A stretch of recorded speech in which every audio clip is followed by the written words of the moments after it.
ओम शांति। मैं सर्वगुण शक्तियों से, खजानों से मालामाल, श्रेष्ठ धनवान, समझदार आत्मा हूँ।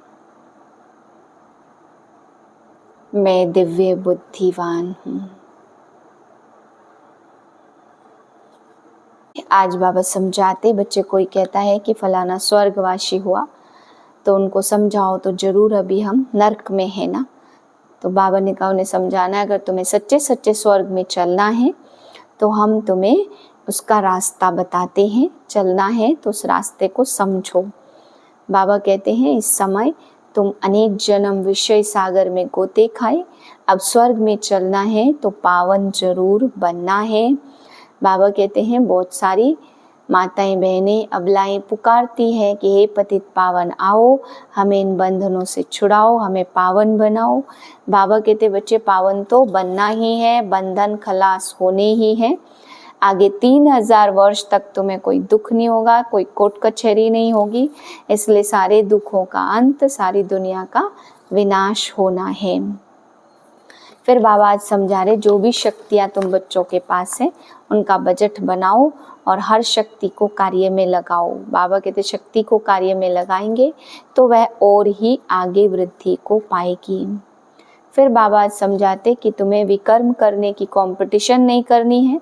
दूसरा विकर्म करता है तो कोई नहीं, हमें अपने विकर्म काटने हैं और ही बढ़ाने नहीं हैं, क्योंकि ये विकर्म काटने का समय है। 1/8/2025 के महावाक्य हैं। मीठे बच्चे, बाप को तुम बच्चे ही प्यारे हो। बाप तुम्हें ही सुधारने के लिए श्रीमत देते हैं। सदा ईश्वरी मत पर चल, स्वयं को पवित्र बनाओ। प्रश्न, विश्व में शांति की स्थापना कब और किस विधि से होती है? उत्तर है तुम जानते हो विश्व में शांति तो महाभारत लड़ाई के बाद ही होती, लेकिन उसके लिए तुम्हें पहले से ही तैयार रहना है। अपनी कर्मातीत अवस्था बनाने की मेहनत करनी है। सृष्टि के आदि मध्य अंत का ज्ञान सिमरण कर बाप की याद से संपूर्ण पावन बनना है, तब इस सृष्टि का परिवर्तन होगा। गीत है आज अंधेरे में है इंसान। ओम शांति। यह गीत है भक्ति मार्ग का गाया हुआ। कहते हैं हम अंधेरे में हैं, अब ज्ञान का तीसरा नेत्र दो। ज्ञान मांगते हैं ज्ञान सागर से, बाकी है अज्ञान। कहा जाता कलयुग में सब अज्ञान की आशुरी नींद में सोए हुए कुंभकर्ण हैं। बाबा कहते ज्ञान तो बहुत ही सिंपल है। भक्ति मार्ग में कितने वेद शास्त्र आदि पढ़ते हैं, हठ योग करते, गुरु आदि करते, अब सब उनको छोड़ना पड़ता, क्योंकि वह कभी राजयोग सिखला न सके। बाप ही तो राजाई देंगे, मनुष्य मनुष्य को दे न सके। परंतु उसके लिए ही सन्यासी कहते हैं काग विष्टा समान सुख है, क्योंकि खुद घर बार छोड़ भागते हैं। यह ज्ञान सिवाय ज्ञान सागर बाप के और कोई दे न सके। यह राजयोग भगवान ही सिखलाते हैं, मनुष्य मनुष्य को पावन बना न सके। पतित पावन एक ही बाप है, मनुष्य भक्ति मार्ग में कितना फंसे हुए हैं। जन्म जन्मांतर से भक्ति करते आए हैं, स्नान करने जाते हैं, ऐसे भी नहीं सिर्फ गंगा में स्नान करते। जहाँ भी पानी का तालाब आदि देखेंगे तो उसको भी पतित पावन समझते हैं। यहाँ भी गौमुख है, झरने से पानी आता, जैसे कुएं में पानी आता, तो उनको पतित पावनी गंगा थोड़े कहेंगे। मनुष्य समझते यह भी तीर्थ है। बहुत मनुष्य भावना से वहां जाकर स्नान आदि करते हैं। तुम बच्चों को अभी ज्ञान मिला है, तुम बतलाते हो तो भी मानते नहीं। अपना देह अहंकार बहुत है, हम इतने शास्त्र पढ़े हैं। बाप कहते यह पढ़ा हुआ सब भूलो। अब इन सब बातों का मनुष्यों को कैसे पता पड़े, इसलिए बाबा कहते ऐसी ऐसी पॉइंट लिखकर एरोप्लेन द्वारा गिराओ। जैसे आजकल कहते हैं विश्व में शांति कैसे हो, कोई ने राय दी तो उनको इनाम मिलता रहता। अब वह शांति की स्थापना तो कर न सके। शांति है कहाँ, झूठी प्राइज देते रहते। अब तुम जानते हो विश्व में शांति तो होती है लड़ाई के बाद। यह लड़ाई तो कोई भी समय लग सकती है, ऐसी तैयारी है, सिर्फ तुम बच्चों की ही देरी है। जब तुम बच्चे कर्मातीत अवस्था को पाओ, इसमें ही मेहनत है।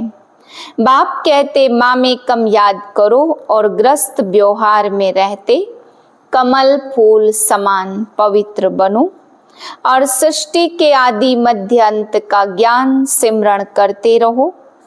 तुम लिख भी सकते हो ड्रामानुसार कल्प पहले मुआफिक विश्व में शांति स्थापन हो जाएगी। तुम यह भी समझा सकते हो कि विश्व में शांति तो सतयुग में ही होती है, यहाँ जरूर अशांति रहेगी, परंतु कई हैं जो तुम्हारी बातों पर विश्वास नहीं करते, क्योंकि उनको स्वर्ग में आना ही नहीं है तो श्रीमत पर चलेंगे नहीं। यहाँ भी बहुत हैं जो श्रीमत पर पवित्र नहीं बनते। ऊंचते ऊंच भगवान की मत तुमको मिलती, कोई की चलन अच्छी नहीं होती तो कहते तुमको ईश्वर मत दे। अभी तुमको ईश्वरी मत पर चलना चाहिए। बाप कहते 63 जन्म तुमने विषय सागर में गोते खाए। बच्चों से बात करते हैं, बच्चों को ही बाप सुधारेंगे ना, सारी दुनिया को कैसे सुधारेंगे। बाहर वालों को कहेंगे बच्चों से समझो, बाप बाहर वालों से बात नहीं कर सकते। बाप को तो बच्चे ही प्यारे लगते, सौतेले बच्चे थोड़े प्यारे लगेंगे। लौकिक बाप भी सपूत बच्चों को धन देते, सब बच्चे समान तो नहीं होंगे। बाप भी कहते जो मेरे बनते हैं उन्हों को ही मैं वर्षा देता हूँ, जो मेरे नहीं बनते वह हजम नहीं कर सकेंगे, श्रीमत पर चल नहीं सकेंगे। वह है भगत, बाबा के बहुत देखे हुए हैं। कोई बड़ा सन्यासी आता है तो बहुत उन्हों के फॉलोअर्स होते हैं, फंड चंदा इकट्ठा करते हैं, अपनी अपनी ताकत अनुसार फंड्स निकालते हैं। यहाँ बाप तो ऐसे नहीं कहेंगे फंड्स इकट्ठा करो, यहाँ तो जो बीज बोएंगे 21 जन्म उसका फल पाएंगे। मनुष्य दान करते हैं तो समझते ईश्वर अर्थ हम करते हैं। ईश्वर समर्पणम कहते, बातों कहेंगे श्री कृष्ण समर्पणम। श्री कृष्ण का नाम क्यों लेते, क्योंकि गीता का भगवान समझते हैं। श्री कृष्ण राधे अर्पणम कभी नहीं कहते, जानते हैं फल देने वाला ईश्वर ही है। कोई साहूकार के घर में जन्म लेते तो कहते हैं ना आगे जन्म में बहुत दान पुण्य किए हैं तब यह बना है। राजा भी बन सकते, परंतु वह है अल्पकाल कागविष्टा समान सुख। राजाओं को भी सन्यासी लोग सन्यास कराते तो उनको कहते स्त्री तो सर्पिणी है, लेकिन द्रौपदी ने जो पुकारा दुशासन मुझे नग्न करते, यह भी अबलाएं कितना पुकारती बाबा बंधन छुड़ाओ लाज रखो। बाबा कहते यह बंधन तो खलास होने ही है। यह मृत्यु लोक में अंतिम जन्म है।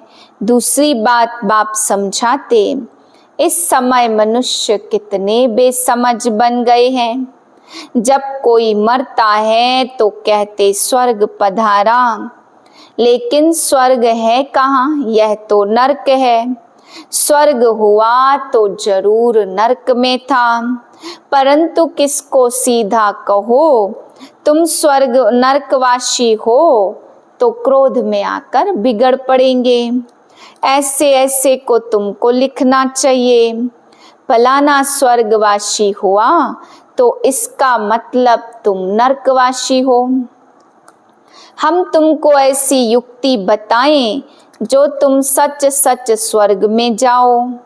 यह पुरानी दुनिया तो अब खत्म होनी है। अखबार में निकालो किस लड़ाई के बाद विश्व में शांति होनी है।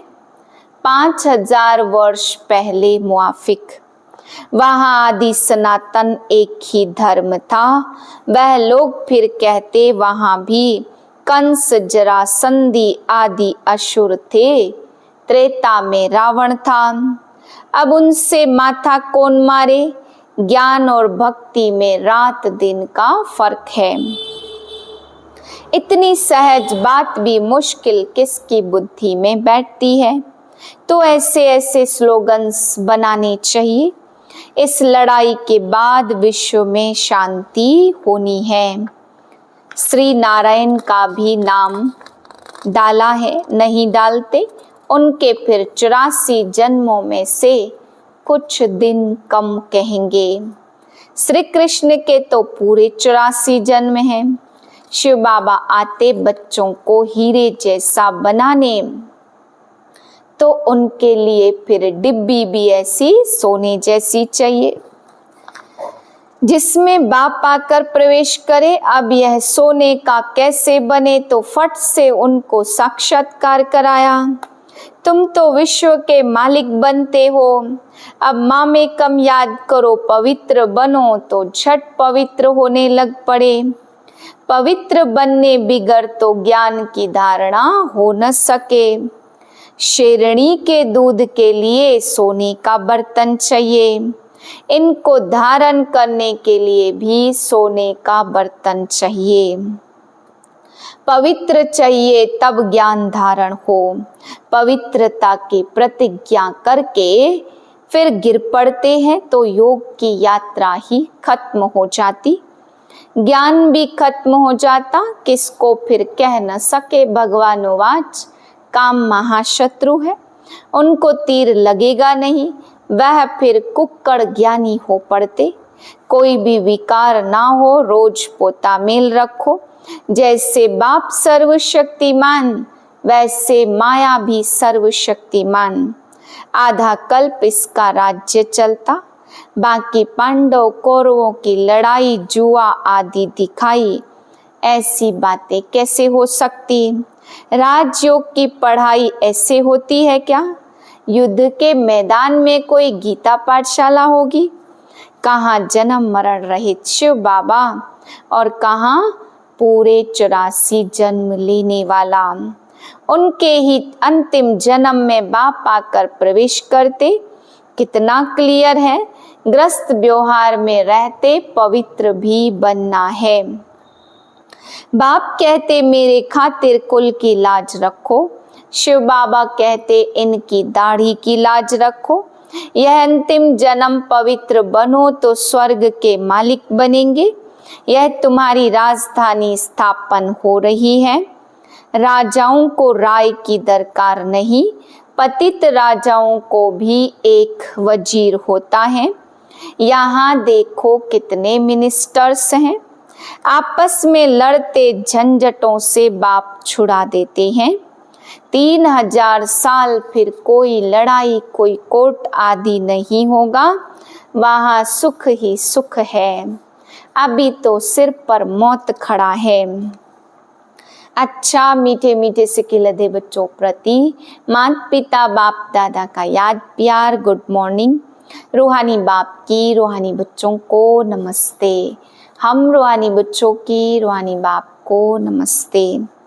धारणा के लिए पहली पॉइंट, ज्ञान की धारणा करने के लिए पवित्र बन बुद्धि रूपी बर्तन को स्वच्छ बनाना है। सिर्फ कुक्कड़ ज्ञानी नहीं बनना है। दूसरी पॉइंट है, डायरेक्ट बाप के आगे अपना सब कुछ अर्पण कर श्रीमत पर चलकर 21 जन्मों के लिए राजाई पद लेना है। वरदान है, हर शक्ति को कार्य में लगाकर वृद्धि करने वाले श्रेष्ठ धनवान व समझदार भव। समझदार बच्चे हर शक्ति को कार्य में लगाने की विधि जानते हैं। जो जितना शक्तियों को कार्य में लगाते उतना उनकी वह शक्तियां वृद्धि को प्राप्त होती हैं।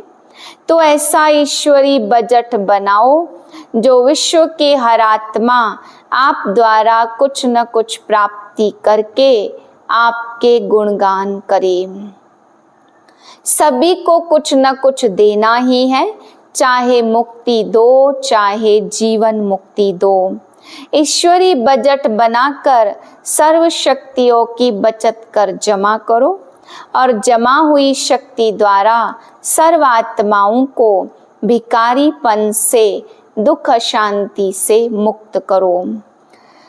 स्लोगन है, शुद्ध संकल्पों को अपने जीवन का अनमोल खजाना बना लो तो मालामाल बन जाएंगे। मातेश्वरी जी के अनमोल महावाक्य, अब विकर्म बनाने की कंपटीशन नहीं करो। पहले पहले जो अपने पास यह एम रखी है कि हमको किस रीति से अपने विकारों को वश करना है, तभी ईश्वरी सुख शांति में रह सकते। अपना मुख्य पुरुषार्थ है खुद शांति में रहकर औरों को भी शांति में लाना। इसमें सहन शक्ति जरूर चाहिए। सारा अपने ऊपर मदार है। ऐसा नहीं कोई ने कुछ कहा तो अशांति में आ जाना चाहिए, नहीं। ज्ञान का पहला गुण है सहन शक्ति धारण करना। देखो, अज्ञान काल में कहते भल कोई कितनी भी गाली देवे, ऐसे समझो मुझे कहाँ लगी। भल जिसने गाली दी वो खुद तो अशांति में आ गया, उन्हों का हिसाब किताब अपना बना। लेकिन हम भी अशांति में आए, कुछ कह दिया तो फिर हमारा विकर्म बनेगा। तो विकर्म बनाने की कंपटीशन नहीं करनी है। अपने को तो विकर्मों को भस्म करना है, ना कि बनाना। ऐसे विकर्म जन्म जन्मांतर बनाते आए और दुख उठाते आए। अभी इन विकारों को जीतना है। बहुत सूक्ष्म रीति से विकार आते, इनका विस्तार बहुत है। कब ईर्ष्या आ जाती तो सोचते हैं इसने ऐसा किया तो मैं क्यों ना करूं। यह बड़ी भूल है। अपने को अभूल बनाना है।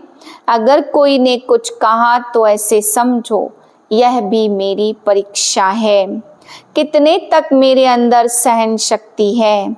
अगर कोई कहे मैंने बहुत सहन किया, एक बारी भी जोश आया तो फेल हो गया। जिसने कहा उसने अपना बिगाड़ा, परंतु अपने को बनाना है, ना कि बिगाड़ना है। बाकी जो विकारों के वश है, गोया उन्हों में भूत प्रवेश है। भूतों की भाषा ऐसी निकलती, परंतु जो दैवी सोल्स है उनकी भाषा ऐसी नहीं होगी, दैवी होगी। अपने को दैवी बनाना है, ना कि आसुरी। अच्छा, ओम शांति। अव्यक्त इशारा आज का, सहज योगी बनना है तो परमात्म प्यार के अनुभवी बनो। परमात्म प्यार के अनुभवी बनो तो इसी अनुभव से सहज योगी बन उड़ते रहेंगे। परमात्म प्यार उड़ाने का साधन है। उड़ने वाले कभी धरनी की आकर्षण में आ नहीं सकते। माया का कितना भी आकर्षित रूप हो, लेकिन वह आकर्षण उड़ती कला वालों के पास पहुंच नहीं सकती। ओम शांति।